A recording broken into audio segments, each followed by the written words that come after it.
It's another rainy day in Seattle. Welcome, Group A.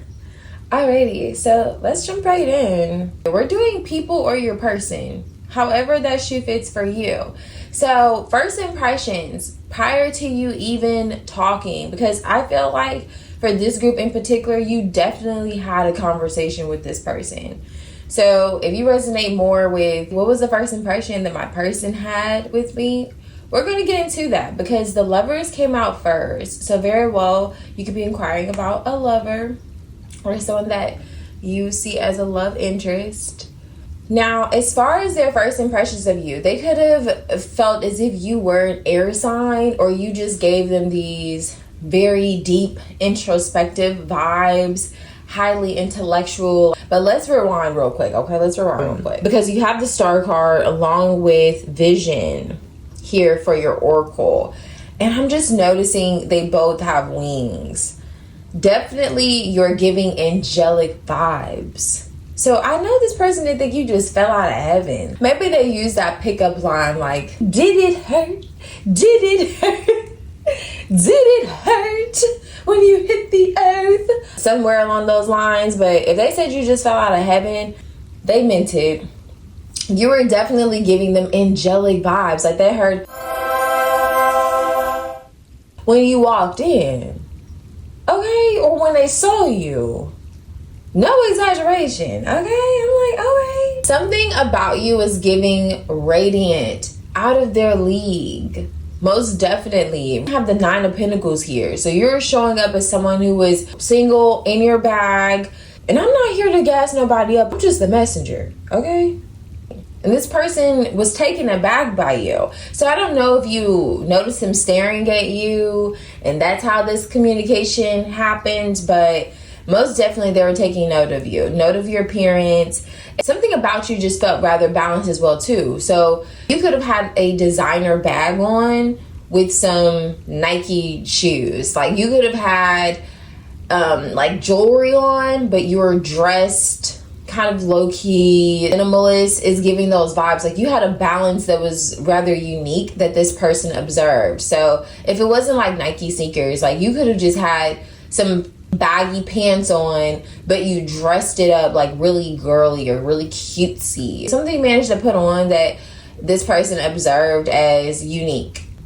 Or that spoke volumes about you. But let's get into your hair. One thing I'm noticing is your hair could have been shorter when you first met this person. I don't know if you had on a short wig or bob going on when you met this person, but it was like shorter in length. And they noticed your hair. That was like one thing that stuck out to them was your hair. Your hair could have grown over time. Maybe it's like more wavy. Maybe now you have a wavy hair, you know. But you got black hair, you got brown hair. However, they noticed your hair though. That's really significant. They really liked your hair. And I'm going to tell you, Group A, they were admiring you perhaps before you even realized they were admiring you. I don't know. I'm getting coffee shop vibes. You could have met this person like at a coffee shop or somewhere out. It's giving somewhere out. This isn't giving. Maybe for like 2% of you, it was online. But for majority of you, it was while you're out. Like you're doing your regular to the basics activities and you met this person. This isn't giving like you met them at work. This is giving while you're out and about. And this person was just like staring at you. And they may not have been the only one. Like very well, they may not have been the only one, but they are definitely the one that was admiring you the most. It feels as if, at least watching it the most. Okay, so now let's get into the conversation here because it definitely feels like you two talked. So I'm looking at first impressions in terms of before you even speak, but let's talk about when you did speak because definitely it's coming out in the energy. Okay.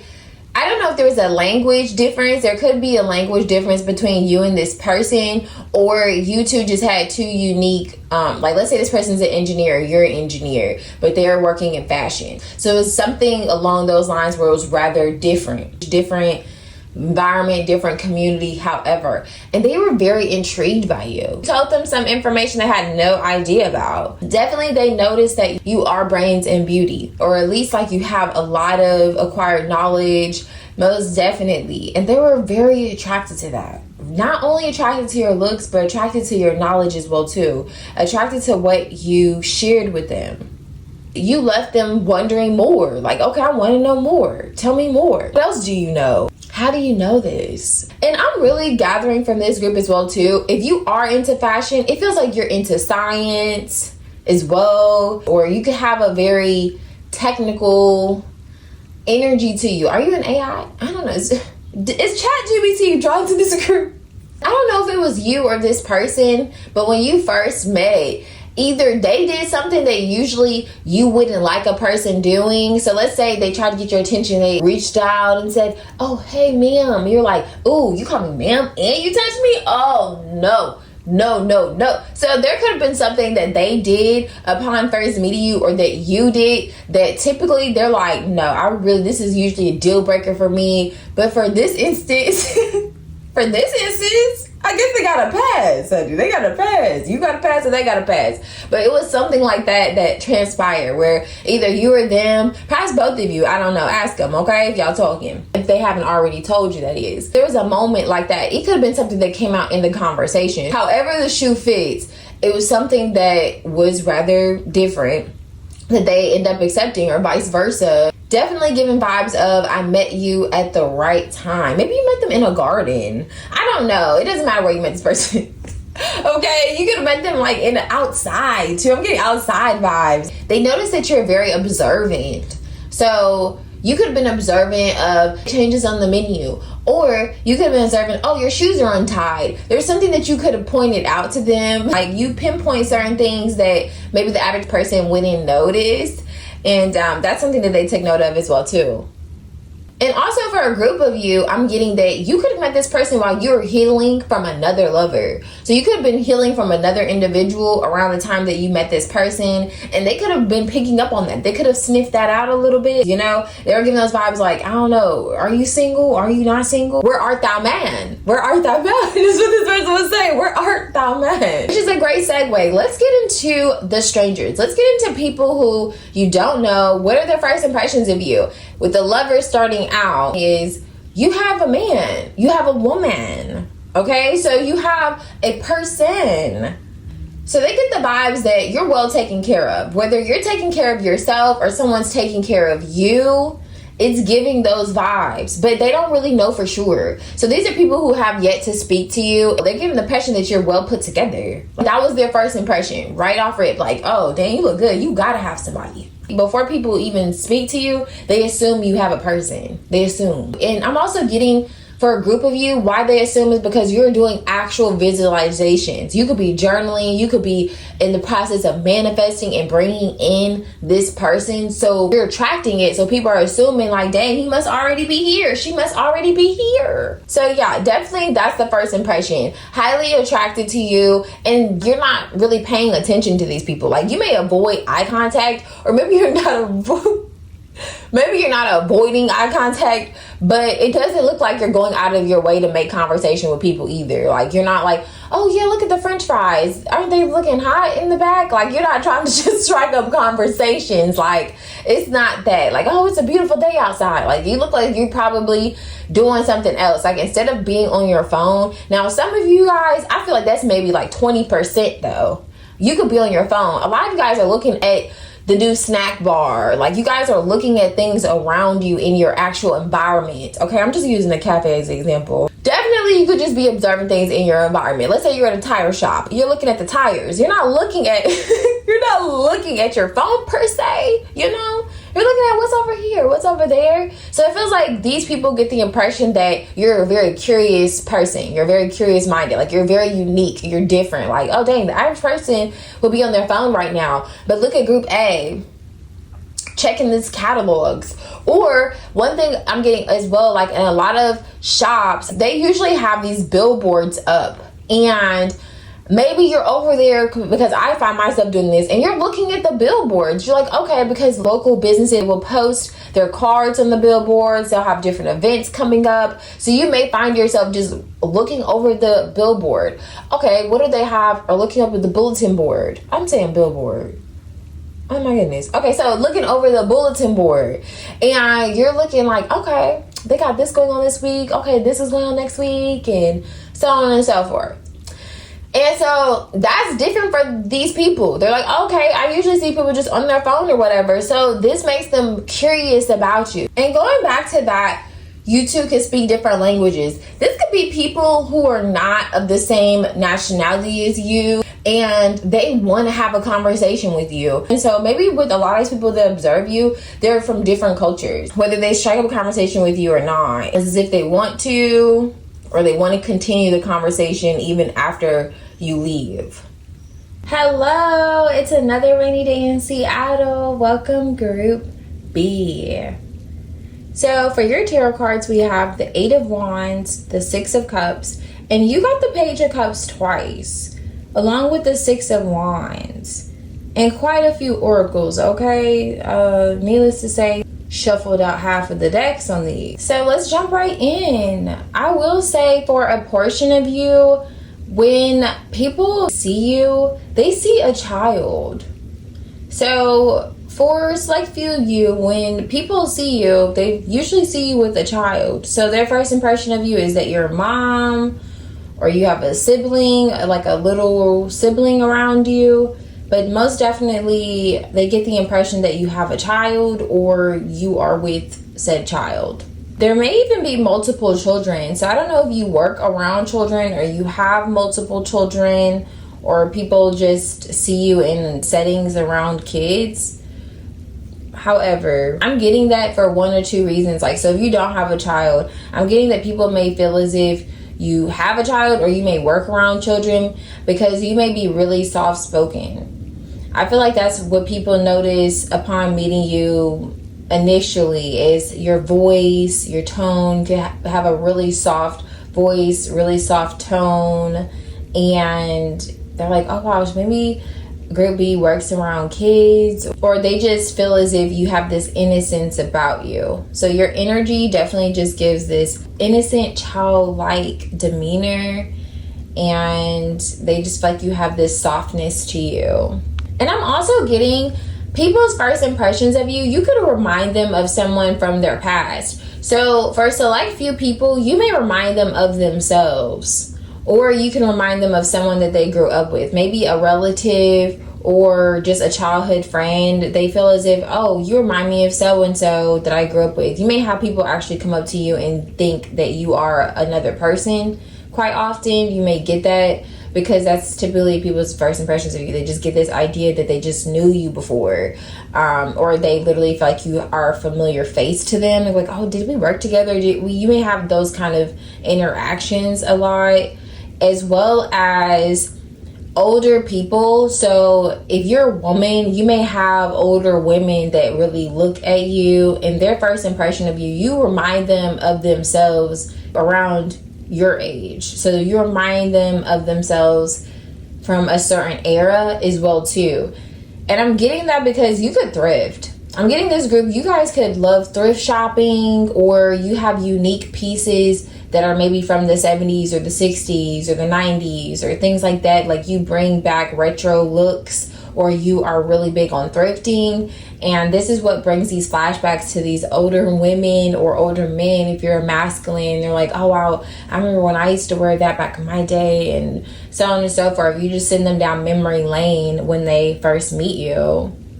When people interact with you, they notice your voice, or they notice music that you could be listening to or playing, or they just notice your tone. They get this impression that there's more to you, like there's more underneath the surface. So if you are a parent and they see you with a child, and you have this, of course, like this soft tone, so you may be along the lines of like a gentle parent. Like you may be gentle parenting when people first encounter you, and they, for some reason, think that that there's a little more underneath the surface. Hey, honey, can you sit down for me, please? No. Sweetie, please. No. Sit down for me. No. Sit down! Now! Oh, sorry. Thank you. And another scenario I'm getting is for a portion of you, you could be that individual that, let's say you're standing in a line and you don't know why the line's backed up, you may like yell out into the crowd. Like, you may not literally yell, but you may say something along the lines of, why is this line so long? Or what's taking so long? Like, you're okay speaking up in public, whereas others may be, you know, like, okay, we're just gonna wait for 45 minutes. You're gonna speak up and say, where's the help? Like, where's the help here, you know? You're gonna protest, like you're okay standing out of the crowd. People definitely get that impression upon meeting you, that you're definitely okay being seen to a certain extent. Like, you're okay, especially when it comes to speaking your mind or saying something that may be slightly rebellious. Your B is rather comfortable being seen, or at least speaking up when everyone else is okay being quiet. And this is something that may take them aback at first. They may be like, oh, okay, I didn't really expect that from you. Going back to the fact that maybe you come off like rather soft-spoken, and then you may say something like, well, why is this line so long? And they're like, oh, wow, I just didn't see her or him saying that, really. So there's a bit of duality to you. So you could be a mutable sign. Gemini is present here in the spread, but also you could be a Virgo, Pisces, or Sagittarius. So for some people, they just get this impression that you're okay ruffling feathers a little bit or creating a bit of tension. As well as when some people see you, they don't see you with a child for a group of you. They definitely see you with a person. Like, you may have others around you. It could be friends around you, or you may have a best friend or a sister that stays around you a lot. So people could see you with somebody else usually. Like, they may not see you alone.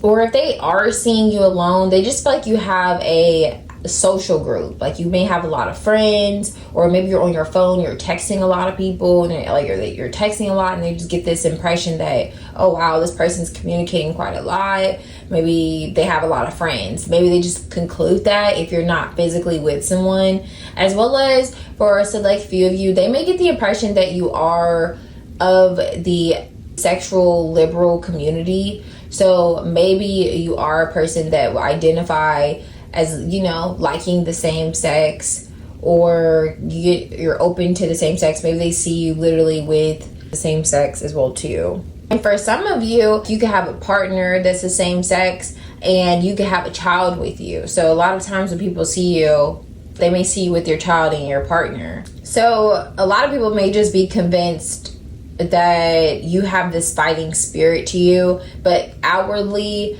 you don't come off that way. So it really just gives a bit of difference. I'm getting also a balance of water and fire. So you could have a quite even balance between water and fire, or you could just be a mutable energy. There's something about your energy that makes people perceive you as mysterious. There's some more underneath the surface. Like, you're not just an open and shut book.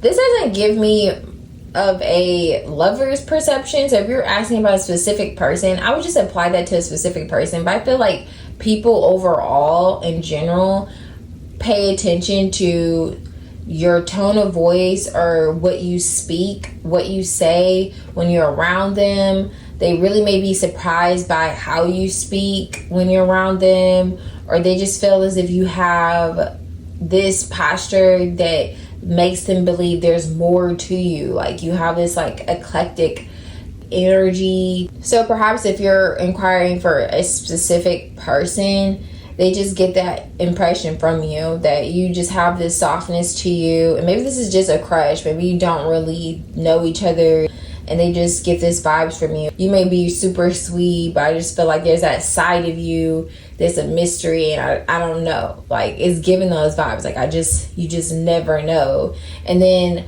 a lot of times when people meet you, they just feel like they've known you before, or they've known you forever. That you remind them of somebody. Like, no, I'm telling you, did you go here? Or you so-and-so's cousin's mama, sister's auntie? Like, they just swear they know you from somewhere. And I don't know, you just get those vibes, honey child, that people feel like they've known you their whole life or something. But one of those scenarios, or perhaps all of the above, That's what people get when they first meet. Hello, it's another rainy day in Seattle. Welcome, Group C. So let's jump right in. For a portion of you, or majority of you, these are people that observe you at work. So perhaps you have your own business or you do big business, okay? However that shoe fits for you, it's as if you do have big shoes to fill. And people observe you as being on top of your stuff, you know? You may have a lot of responsibilities that people see you manage and handle, and you look great doing it. Like, it's giving a boss, it's giving real big boss vibes here. So let's say you're just out and people's first impressions of you may be the car that you drive. It feels like you would drive like a Tahoe, like a bigger vehicle, and people may see you in bigger vehicles such as this. Something about you screams that you have money. Skittles, some dips, Reese's Pieces, pretzels, and a large popcorn. A large? You got your money. For some of you, it does give the vibes that this was always like this. So maybe since you were younger, you may always have been that student, you know, were a little more fortunate than your peers when it came to acquiring certain material things. And it's just trickulated into your adulthood. So new money, old money kind of blend. I'm getting that's definitely people's impressions of you. It's like, okay, you have money, you've been have money. It's kind of giving those vibes as well too. And your line of work, particularly whether you're an entrepreneur or you work in corporate, people get the impression that you're well off and you've been well off in the game for a while, you're well experienced, and there are people who learn from you, or they at least they want to learn more from you. So it's getting a bit of like a leadership role you may take on, or people just find you to be rather motivational, even though you may do a lot, because it does feel like you do have a lot of responsibilities. You carry it so well, and they look at more of the glamour side of things of what you have, and they do acknowledge that it's not easy for you, but they also feel like it's not unattainable. So like, okay, well, if Group C can do this, I know I could do it. And it just kind of inspires them to really do the extra work to get where you are. Some of you can also be dancers, or you have a leaner body, like a slender body, perhaps like an athletic build. Also, you could do Pilates, yoga. Maybe they saw you in that kind of environment, or maybe you mentioned this upon them like meeting you. They could have just assumed like, okay, just based on your body stature, that you are into those things like biking.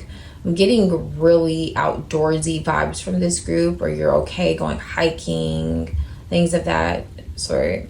There's something about your vibe when people meet you that really gives them hope, like a sense of hope, you know, especially if they feel as if they're working a lot of hours and they're not really seeing their wealth come into fruition, or they're not really seeing the fruits of their labor. Really, it's something about looking at you or meeting you, they get this impression, or they get this vibration of hope or enlightenment. It's as if you're the light at the end of a lot of people's tunnel.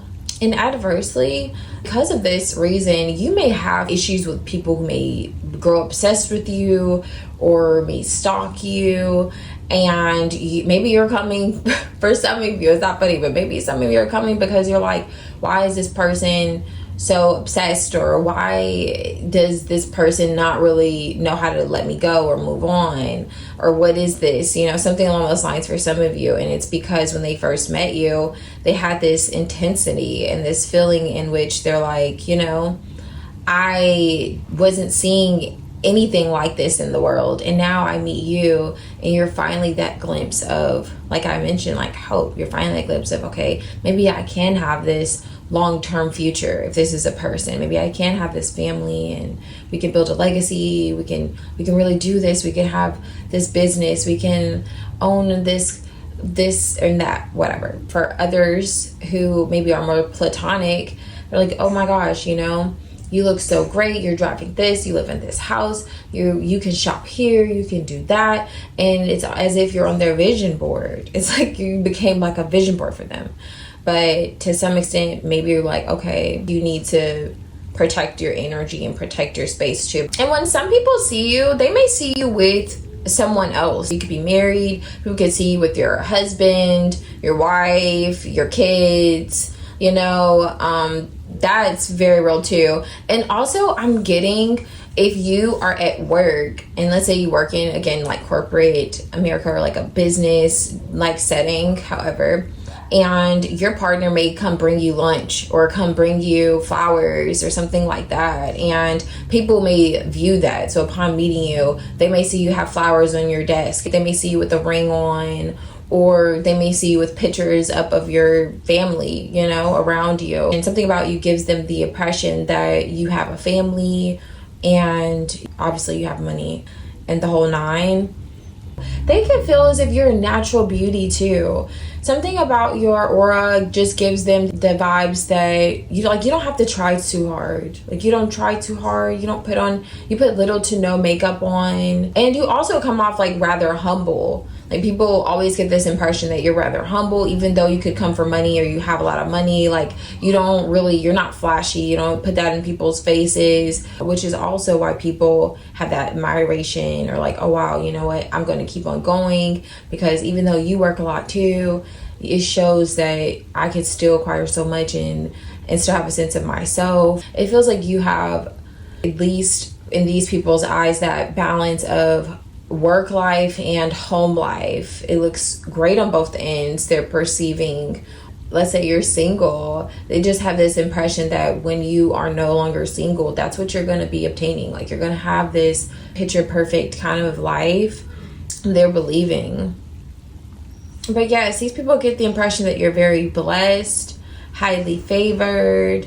You just have this aura about you. You notice people ask you a lot of advice, or they're always curious, what did you do for that, or where did you go to get your hair done, or where did you go do this or that. It's because they literally are emulating you in some way, and these are the first impressions that people get from you. They just feel like you're something or someone to model after.